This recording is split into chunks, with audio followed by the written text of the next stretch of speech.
अशा प्रकारे आमच्या बॅगा बिगा रेडी झाल्यात आता. जस्ट खूप धाकधूक धाकधूक धाकधूक वाटतीये, कारण फर्स्ट टाइम आपल्याला जायचं आहे एरोप्लेनने. केलीये बसलंय सामान, एक पुढं 2 मागत ठेवलेत बॅगा. तर चला फायनली निघालोय एअरपोर्टला.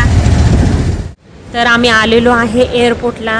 बोर्डिंग पास बघू शकता, बोर्डिंग पास मिळालेले आहेत आणि हे आहे पुणे एअरपोर्ट. आतली साईड आहे ही.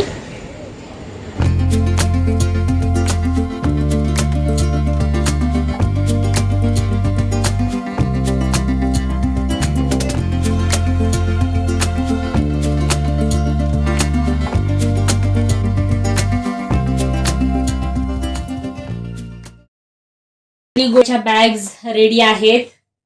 ही एक बॅग आहे, ही एक बॅग आहे, भरपूर सारं सामान आहे आणि झाकण सुद्धा बंद होत नाहीये. आणि वजन काटा काढलाय आता. जरा चेक करून घेते की किती किलो भरले, कारण आम्हाला जायचंय एरोप्लेननी.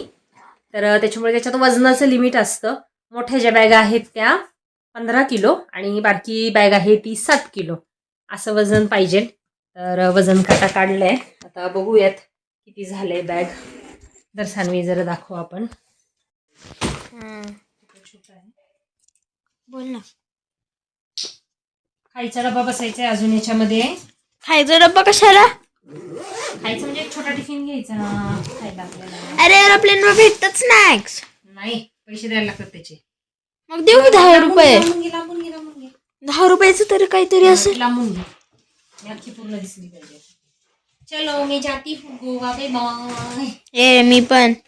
मागे जा.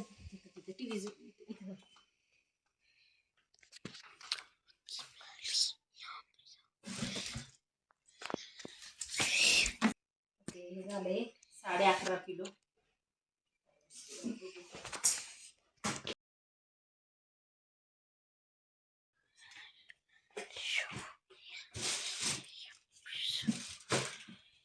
बारा आहे 12, ऑलमोस्ट 13 किलो.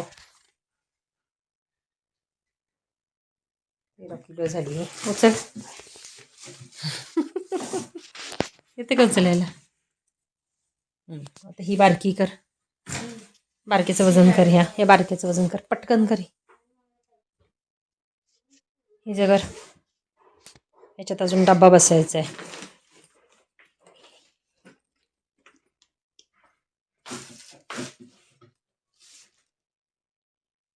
तीन किलो.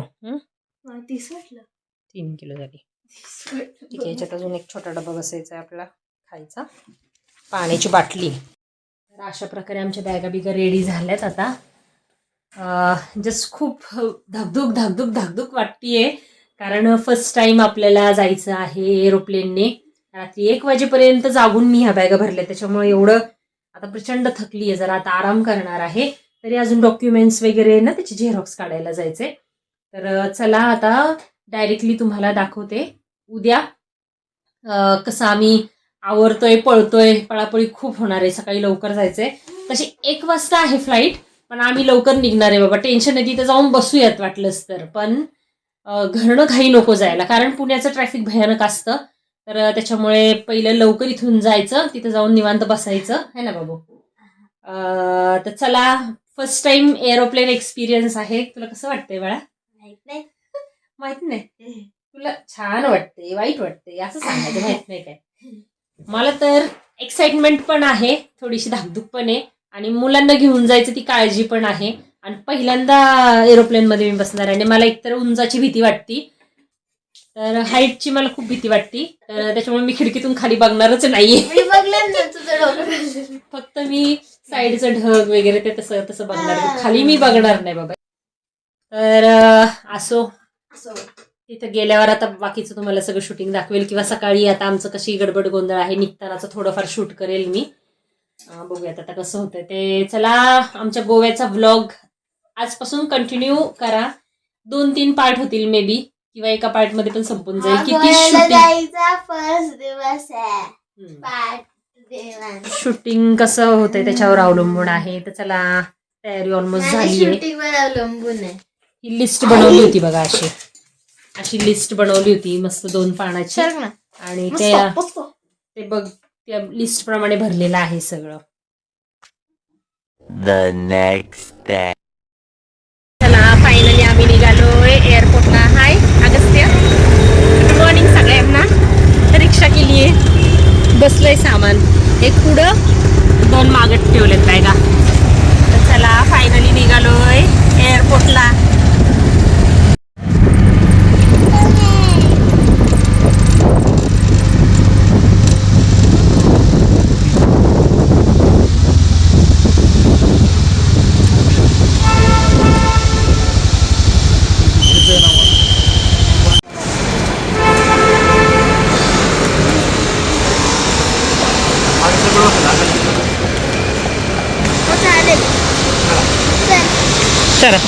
तुमच्यापैकी बरेच जण विमानाने ऑलरेडी गेले असतील, पण आमची मात्र नव्याची नवलाई होती. पहिला प्रवास होता विमान प्रवास. तर जे पहिल्यांदा विमानाने जाणार आहे ना, त्यांच्यासाठी डिटेलमध्ये मी दाखवत आहे की नक्की आम्ही काय काय प्रोसेस केली. काही ठिकाणी व्हिडिओ शूटिंग अलाउड नव्हती, म्हणजे माझा फोनच त्यांच्याकडे दिला गेला होता, त्याच्यामुळे काही काही क्लिप्स मला रेकॉर्ड करता आल्या नाहीत. तर बघू शकता तुम्ही बॅगांना आहे ना, आम्ही ज्या आपल्याला लगेज बॅगा असतात मोठ्या मोठ्या, त्यांना आहे ना व्यवस्थित असं नाव मी कागदाने चिकटवलं होतं. कागद आणि वरती परत सेलोटेप सुद्धा लावला होता निघू नये म्हणून दोन्ही बाजूने.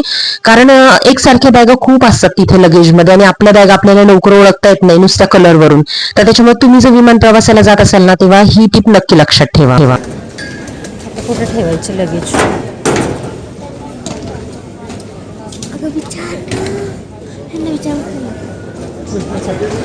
हे बॅगा कुठे ठेवायची? आकाशा माझा हात पकड. चल चल चल चल तुम्ही पुढे चला.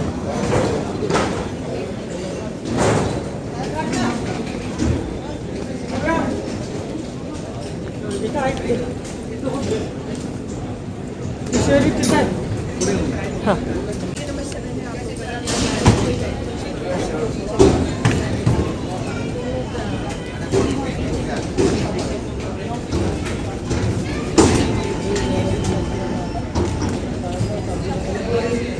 लांब लांब लांब लांब लांब लांब लांब. चलो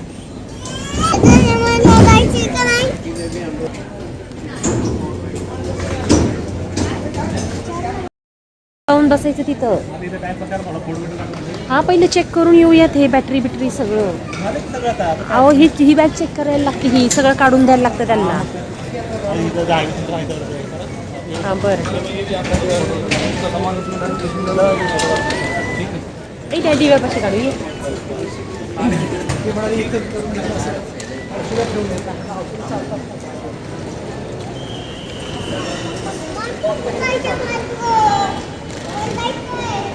हा जायचं. तिथे किती छान आहे बघ वरती.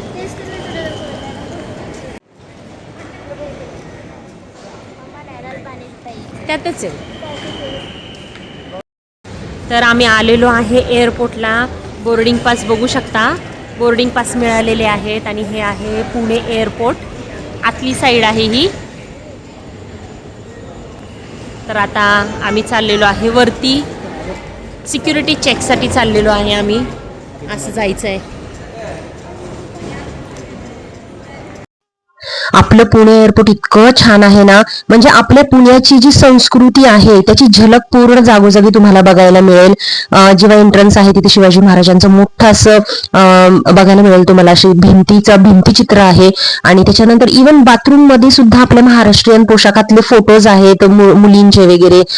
लेडीज आणि जेंट्स वेगवेगळं आहे, मुळे तिथं लेडीज आणि जेंट्सचे आपल्या भारतीय म्हणजे पुणेरी पोशाखामध्ये त्यांचे फोटो आहेत. तिथे जागोजागी आपली पुणेरी संस्कृती विमानतळावर आपल्याला नजरेस पडते. ते बघून खूप छान वाटलं. आणि आजच्या व्हिडिओमध्ये ना पूर्ण तुम्हाला प्रवासच बघायला मिळणार आहे. पुण्यापासून ते आपण गोव्यापर्यंत कसं पोहोचलेलो आहे, कसं आपलं सगळं एअर मध्ये प्रोसेस असते ती सगळी तुम्हाला बघायला मिळणार आहे. आणि काही ठिकाणी ना मी आवाज मुद्दामून म्यूट केलेला नाहीये, कारण प्रत्यक्षात तिथं कसं वातावरण आहे, विमानाच्या आतमध्ये आपल्याला कसं ऐकायला येतो आवाज वगैरे, हे सगळं जे फर्स्ट टाइम ट्रॅव्हल करणार आहे त्यांना प्रत्यक्षात अनुभवायला मिळावा म्हणून मी हे मुद्दामून ठेवलेलं आहे. कारण जेव्हा मला प्रवास करायचा होता मी भरपूर सारे व्हिडिओ बघितले बघितले, पण आतमध्ये बसून आपल्याला कसं वाटतं विमान टेक ऑफ होताना काय होताना ते तशी व्हिडिओ मला कुठेच भेटले नाही. तर म्हटलं की आपण तसा व्हिडिओ बनवावा जेणेकरून फर्स्ट टाइम जे ट्रॅव्हल करत आहे त्यांना मनामध्ये कुठलीच भीती वगैरे राहणार नाही.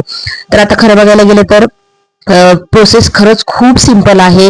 जसं मी तुम्हाला दाखवलं आता की आपण लगेज बॅग घेऊन तिथे काउंटरला गेलो, आपली जी कुठली कंपनी असेल त्या कंपनीच्या काउंटरला जायचं, तिथून आपले जे काही तिकीट्स आहेत ते घ्यायचे, बोर्डिंग पास म्हणतात त्याला, ते घ्यायचे. त्याच्यावर सीट नंबर वगैरे सगळं लिहिलेलं असतं, गेट नंबर लिहिलेला असतो आणि चेकिंग मध्ये जायचं. चेकिंग मध्ये आपल्या लगेज बॅगा स्कॅन होतात आणि एक छोटी सेपरेट बॅग आपली करायची ज्याच्यामध्ये सगळ्या इलेक्ट्रॉनिक वस्तू ठेवायच्या. ती बॅगची सेपरेट चेकिंग होते. तर त्याच्यामध्ये सगळे तुमचे मोबाईल जे जे काही इलेक्ट्रॉनिक डिव्हाइस आहेत, घड्याळापासून ते कमरेच्या पट्ट्यापर्यंत सगळं तिथे चेक करायला देतात. तर आम्ही इथे गेट नंबर 7ला पोहोचलेलो आहे. इथून आमचं एरोप्लेन येणार आहे आणि आत्ताच जस्ट सँडविच आणले होते आम्ही, ते खाल्ले आणि अगस्त्य बघू शकता इथे बसलाय मस्तपैकी, सँडविच आहे आणि तो या पण तिथे बघूया आपल्याला एरोप्लेन दिसत आहेत काही.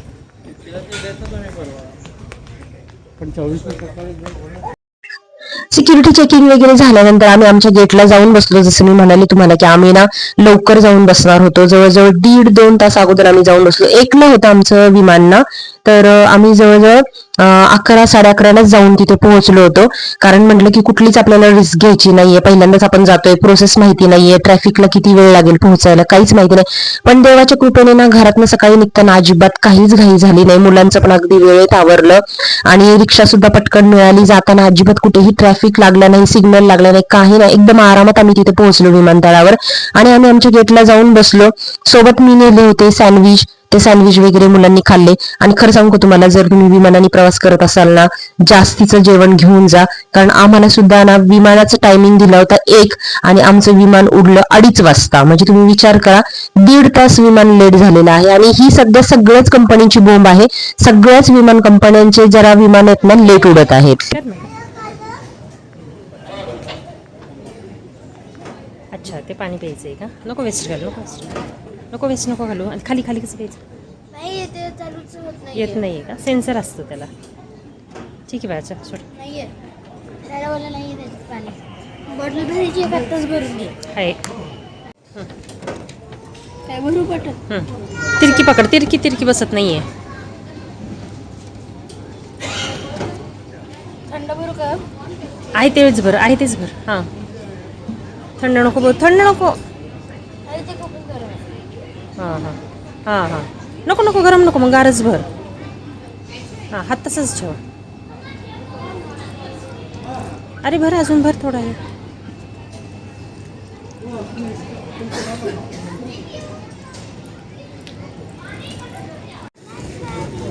हाय कर त्याला, हाय कर baby.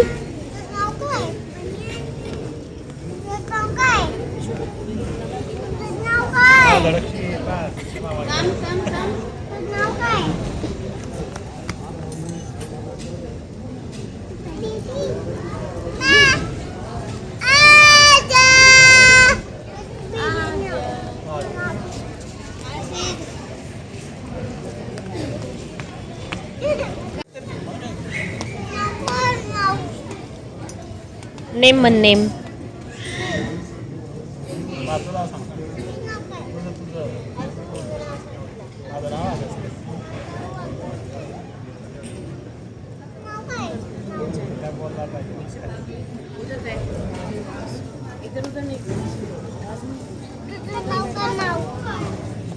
What is your name? What is your name? What is your name बोल बाळा. सांग त्याला पाणी दे ना प्लीज.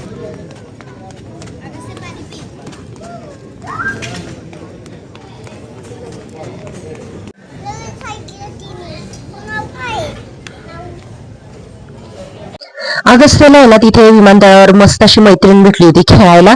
पण पुढे जाऊन आहे ना आमच्या मागच्या बाजूलाच होती हिचं पण सीट, पण आम्ही काय असं जास्त कॉन्टॅक्ट ठेवला नाही कारण विमानामध्ये बसायची ऑलरेडी सगळ्यांची प्रत्येकाची घाई गडबड चालू होती.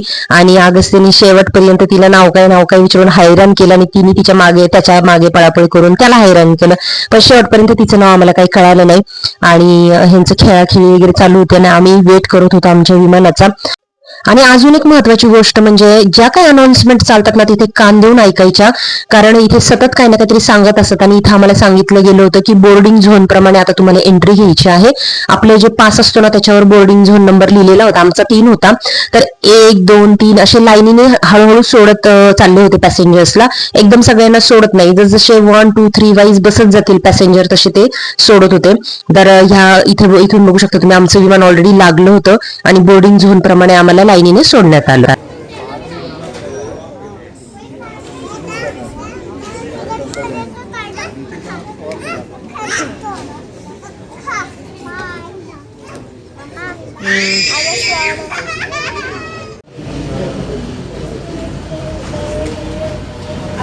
येऊ दे येऊ दे येऊ दे.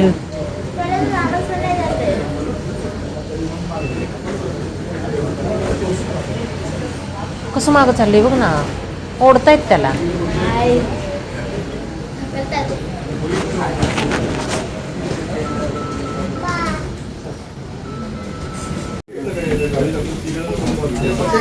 ते बाळा तो एरोप्लेन आलं तर तिकडे बघ, तिकडे तिकडे तिकडे.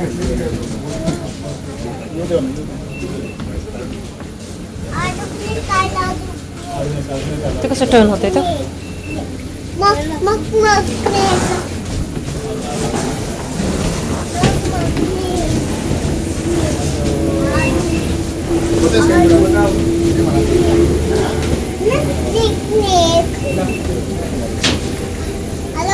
बाबा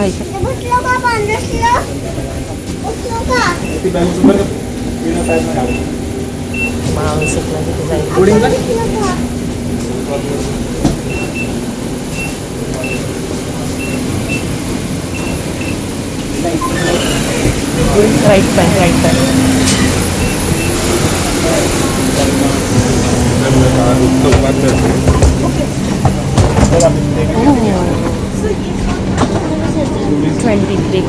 Twenty-three, 24.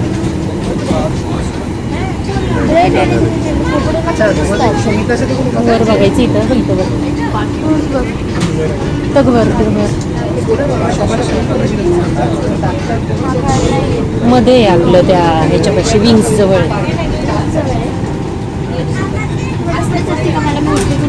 चल चल पुढे चल, मी मामा सांगेल ना तुला, टेन्शन नको घेऊ.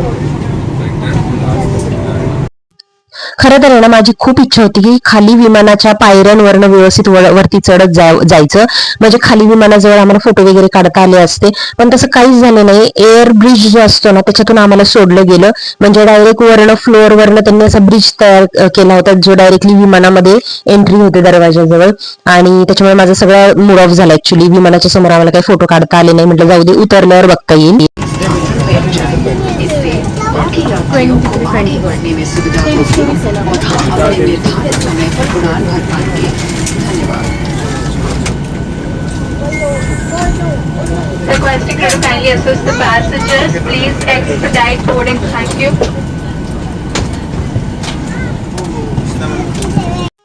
आता माझ्या मनाची अवस्था तुम्हाला सांगते. पहिली तर गोष्ट, मला ना हाईटची खूप भीती वाटते उंचावरून.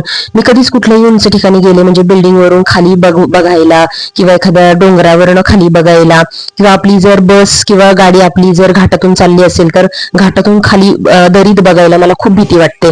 आणि नेमकं विमानात जायचं ना, मला त्याच्यासाठीच धाकधूक वाटत होती की उंच जायचंय आपल्याला. बस विमानात बसायची भीती म्हणजे बस तेवढ्यासाठी की आपल्याला उंच गेल्यावर आपल्याला कसं वाटेल.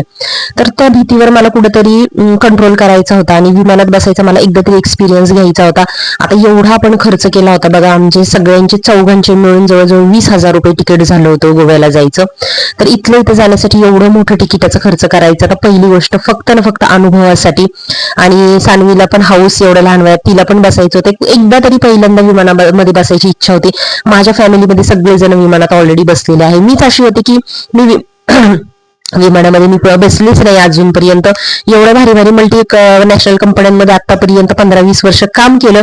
सगळे लोक माझ्यासोबतचे टीम मधले अब्रॉड जाऊन आलेले असायचे, पण मी मात्र साधी विमानात सुद्धा बसलेले नव्हते. मला खूप वाईट वाटायचं की जेव्हा टीम मध्ये असं काही डिस्कशन व्हायचं एरोप्लेन बद्दल किंवा बाहेर अब्रॉड जाण्याबद्दल, तर मीच फक्त गेलेले नव्हते. म्हणजे एवढं शिकून IT कंपनीत जाऊन सुद्धा विमानात साधं बसायचं सुद्धा माझ्या नशिबात आतापर्यंत नव्हतं. आणि देवाच्या कृपेने आता सगळं काही ठीक आहे.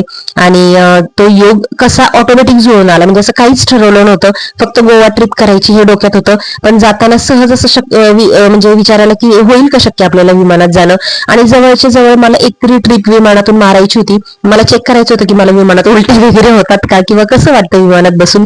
कारण माझं हे दिवा स्वप्न आहे विमानात बसायचं, आणि ते आज पूर्ण होणार होतं. दिवा स्वप्न म्हणजे जागेपणी बघितलेलं स्वप्न, झोपेत बघितलेलं स्वप्न नाही. आणि हे जागेपणी बघितलेलं स्वप्न होतं विमानात बसायचं. आणि अजून त्यासाठीच मोठं दिवा स्वप्न आहे की बाहेर जायचं, बाहेर देशात जायचं, आणि तो अनुभव घेण्यासाठी फक्त मला विमानात बसून बघायचं होतं जवळच्या जवळ की कसं फिलिंग होणार आहे.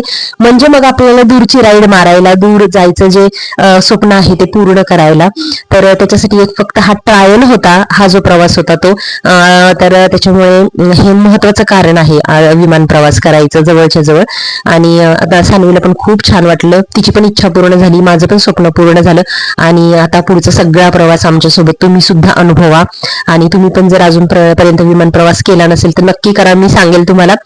आणि हो, कसं वाटतं विमानात बसून, तर विमानात बसून आहे ना, जसं विमान उडतं झोक्यात बसल्यासारखं वाटतं. एकदम आपलं शरीर असं एकदम हलकं होऊन जातं. आणि विमान जसं हलतं ना तसे आपल्या कानामध्ये सुद्धा असं थोडंसं दडे बसल्यासारखं होतं, किंवा आपलं कान सुद्धा असे, कानात सुद्धा आवाज घुमत राहतो.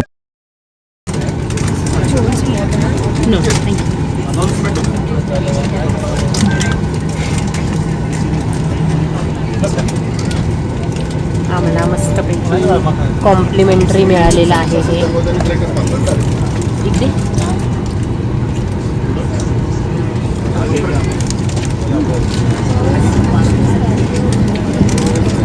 बघा त्याला खाऊ दे.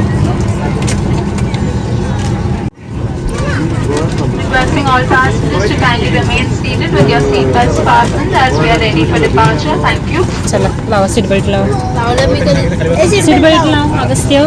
डायरेक्ट तू पण लाव.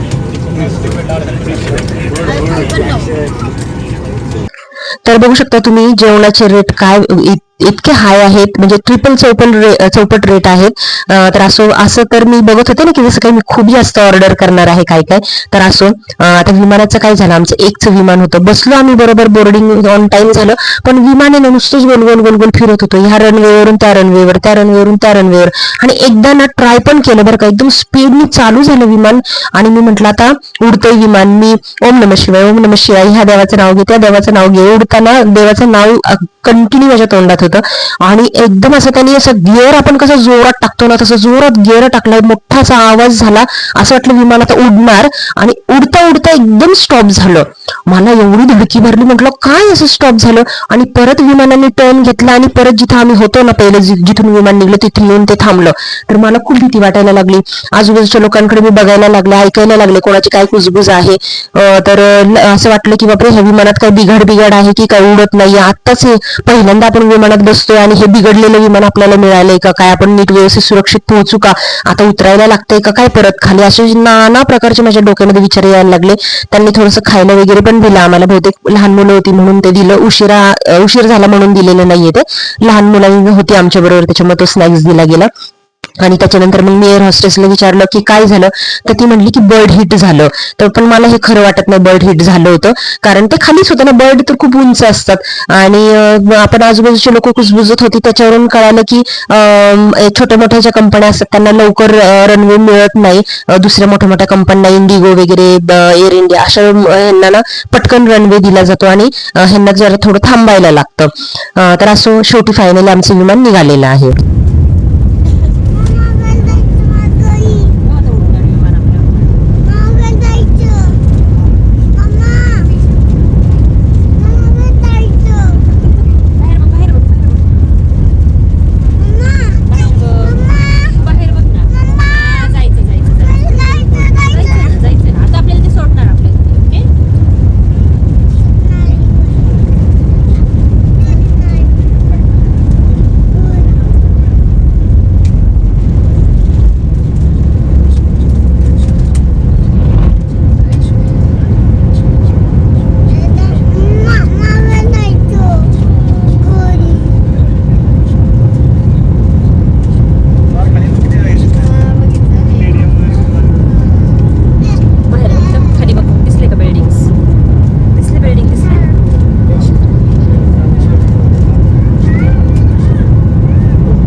requesting passengers to kindly remain seated as the seatbelt signs are still on.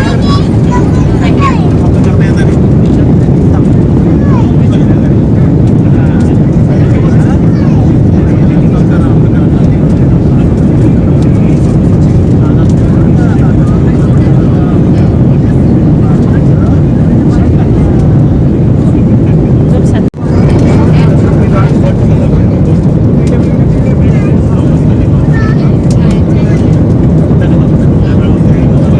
असं वाटतं समुद्र आहे खाली, आहे ना? तर तुम्ही बघितलं ना, टेक ऑफच्या टायमाला अगस्तीने एवढी किरकिर केली, घरी जायचं तो खूप वैतागला होता, लेट झाला होता विमानाला, त्याला भूक लागलेली, झोप आलेली. आणि मेन म्हणजे ना, उडताना मला भीती वाटत होती. विमान नेमकं टेक ऑफच्या वेळेला मला जीवाची भीती पडली, आणि तो एवढ्या वेळ त्याच्या डॅडाच्या मांडीवर बसला होता, आणि नेमकं तिथून उठून तो माझ्याकडे आला नेमकं टेक ऑफच्याच टायमाला. एक तर मला इतकी भीती वाटत होती, आणि त्याला मी एवढं आवळून पकडलं, आणि उडायच्या टायमाला मी पूर्ण असे डोळे घट्ट मिटून घेतले. मी ते बघितलंच नाही, फक्त माझा कॅमेरा चालू होता तिकडं बाजूला, आणि टेक ऑफ झालं कसं तरी. आणि शेवटी माझा 5 मिनिटं झाल्यानंतर जीव भांड्यात पडला. आणि हा नजारा तुम्ही समोरचं बघू शकता. असं वाटत होतं विमान आहे ना जागेवरच आहे, असं वाटतच नव्हतं की ते काही स्पीडनी चाललंय, असं वाटत होतं एकदम हळू चाललेलं आहे विमान.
खाली उतरलं का?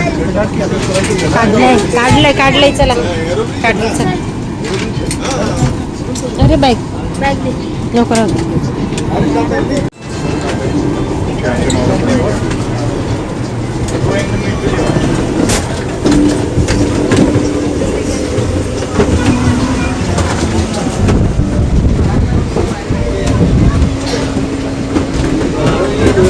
अरे बसमध्ये जायचं,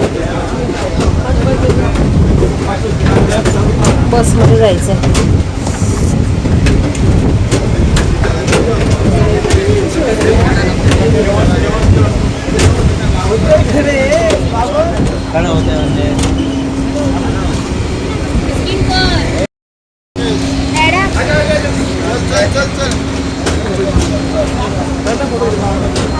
नाही ना, ते काढून देईना.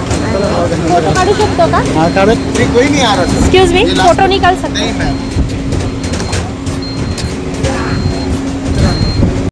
तर तुम्ही लँड होतानाचा विमानाचा आवाज ऐकला असेल. एकदम असं धन दिशेने विमान असं जेव्हा खाली टच होतं ना जमिनीला, असं आपल्याला सुद्धा हादरे बसतात आणि जोरात आवाज येतो. बापरे, तो मोमेंट आणि टेक ऑफचा मोमेंट, हे दोन्ही वेळेला ना मी घट्ट डोळे मिटून घेतले होते. आणि असं जीव माझा जेव्हा ते झाल्यानंतर असं भांड्यात पडला, हा बाबा व्यवस्थित उडलो, व्यवस्थित लँड झालो. आणि फायनली विमानातून उतरलो आम्ही. आणि इथं सुद्धा आम्हाला काही फोटो वगैरे काढून नाही घेतले. पटापट हाकलतात यार, विमानतळावर जरा सुद्धा थांबून देत नाही विमानांजवळ. एवढ्या जवळ विमान आम्ही फर्स्ट टाइम बघितलं होतं. आणि लगेचच आम्हाला तिथून गाडीत बसवलं आणि बाहेरच्या बाजूला आणलं. आणि एक सर्वात मोठं तिथं अजून एक गोंधळ झाला, तो म्हणजे अगस्त्य त्याच्या डॅडाच्या मांडीवर झोपून गेला होता. खाली त्याचे सँडल काढून ठेवले होते त्याच्या पप्पांनी. आणि बाहेर आम्ही आलो. इथं आल्यानंतर आम्हाला लक्षात आलं की त्याचे जे काही सँडल आहे ते विमानातच राहिले आणि परत इथं आम्ही चौकशी केली, जरा वेळ थांबलो, पण त्याचे सँडल काही आम्हाला मिळाले नाही. त्याचे सँडल तिथंच राहिले जिथं आम्ही बसलो होतो ना, त्या सीट खालीच ते राहून गेले. विमान जेव्हा उलट पालट म्हणजे बसले ना पुढे मागे झालं त्यावेळेला ते सँडल बहुतेक पुढे मागे निघून गेले असतील, त्यांना पण काही सापडलं नाही. तर असं बघू शकता बेल्ट नंबर आपल्याला ना अनाऊन्स करतात तिथेच विमानातून उतरत असताना की तुमची कुठल्या बेल्टला बॅगा येणार आहेत. त्या बेल्ट नंबरवर आपण जायचं आणि आपल्या ज्या काही बॅगा आहेत ना त्या घ्यायच्या. माहिती नाही हे कुठून बघा खालून खड्ड्यामधून त्या बॅगा वरती येतात. मला वाटलं कोणतरी ढकलते का काय बॅगा म्हणून मी एकदम तिथे पुढे जवळ गेले बघायला, पण काही कळालंच नाही. खालून कुठून तरी त्या बॅगा येत होत्या लाईनीने आणि ह्याच्यासाठी बघा लेबल करायचं असतं, कारण बघू शकता तुम्ही सगळ्या बॅगा ना आपल्यासारख्या भरपूर एकसारख्या कलरच्या असतात आणि एका मागे एकच येतात आपल्या बॅगा तशा, पण थोडं सांगता येत नाही, पुढे मागे पण होऊ शकतं. तर त्याच्यामुळे नाव मोठ्या अक्षरामध्ये लावायचं. तर असं हे बघू शकता तुम्ही, हे आहे गोव्याचं विमानतळ.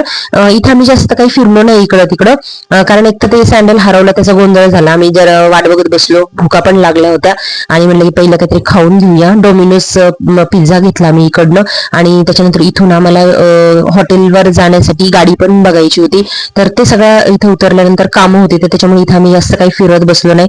आणि इथं अगस्त्याने माझा मोबाईल कधी घेतला आणि कधी इथे तो ऑन करून शूटिंग करत बसला ना, मला काही समजलंच नाही.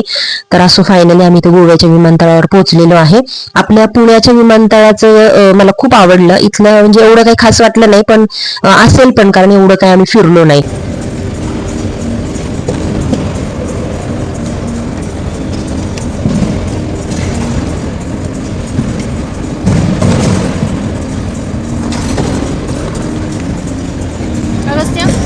चल चप्पल घाला आणि चला.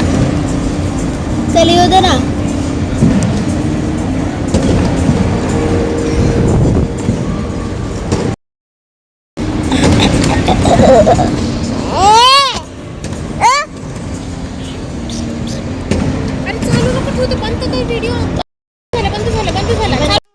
तर नॉर्थ गोव्यामधलं मनोहर इंटरनॅशनल एअरपोर्ट, मोपा म्हणून नाव होतं ह्या एअरपोर्टवर आम्ही पोहोचलो.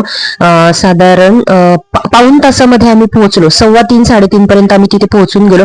2:30ला विमान उडलं होतं, 3:15ला ते लँड पण झालं. म्हणजे हार्डली 45 मिनिटांमध्ये, 1 तासाचा टायमिंग दिला होता पण 45 मिनिटांमध्येच आम्हाला पोहोचवलं गेलं. तर खूप छान वाटलं विमान प्रवास. नुकतंच जे घटना घडली, अजितदादा पवार यांचं विमान अपघातामध्ये निधन झालं, ते जर बघितलं ना, खरंच विमानाचा प्रवास तसा खूप रिस्की आहे. म्हणजे जरा जरी काही झालं तरी डायरेक्टली आपला जीवच जाऊ शकतो. म्हणजे आपलं 2 व्हीलर 4 व्हीलर ह्याच्यातून थोडी तरी वाचण्याची शक्यता असते, पण विमानात आय डोंट थिंक सो की कोणी वाचू शकेल. इतकं डेंजर म्हणजे कंडिशन असते आणि मी सुद्धा ते अनुभवलं. खरंच खूप भीती वाटते. देव करो असं कोणाच्याच बाबतीत होऊ नये. त्यांना सुद्धा अजितदादा पवार यांना माझ्यातर्फे श्रद्धांजली. आणि विमानाचा प्रवास खरंच खूप छान होता. हा जो अनुभव होता आमचा पहिला विमान प्रवास आणि जे दिवसा म्हणजे जागेपणी बघितलेलं स्वप्न फायनली पूर्ण झालं. बघू शकता तुम्ही गाडी वगैरे केलेली आहे हॉटेलला जायला. गोवा माइल्स म्हणून एक ॲप आहे, त्यांचं तिथं बाहेर काउंटर पण असतात विमानतळावर. तिथे जाऊन आपण बुक करायची गाडी आणि आपल्या जिथं हवं तिथं आपल्या डेस्टिनेशनला ते सोडतात. आम्हाला जायला खूप लेट झाला, तर त्याच्यामुळे डायरेक्टली संध्याकाळी आम्ही पोहोचलो तेव्हा बीचवर बघू शकता तुम्ही अशा प्रकारे अंधार झाला होता. तर आमचा आजच्या व्हिडिओमध्ये दाखवलेला संपूर्ण विमान प्रवास तुम्हाला कसा वाटला ते मला नक्की कमेंट करून कळवा. तुम्ही सुद्धा पहिल्यांदा जर विमान प्रवास करत असाल तर खूप छान माहिती आजच्या व्हिडिओमध्ये तुम्हाला मिळाली असेल. आणि जर तुमचे काही प्रश्न असतील तर मला नक्की कमेंट करून कळवा, मी तुम्हाला त्याचे उत्तर द्यायचा नक्की प्रयत्न करेन. गोव्याचे पुढचे व्हिडिओज नक्की तुमच्याशी मी शेअर करणार आहे. काय काय आम्ही तिथे जाऊन केलं, काय नाही केलं, सगळं तुम्हाला दाखवणार आहे. तर आजचा व्हिडिओ आवडला असेल तर लाईक करा, शेअर करा आणि सबस्क्राईब करायला विसरू नका. भेटूयात अशाच एका नवीन व्हिडिओमध्ये. तोपर्यंत काळजी घ्या. बाय.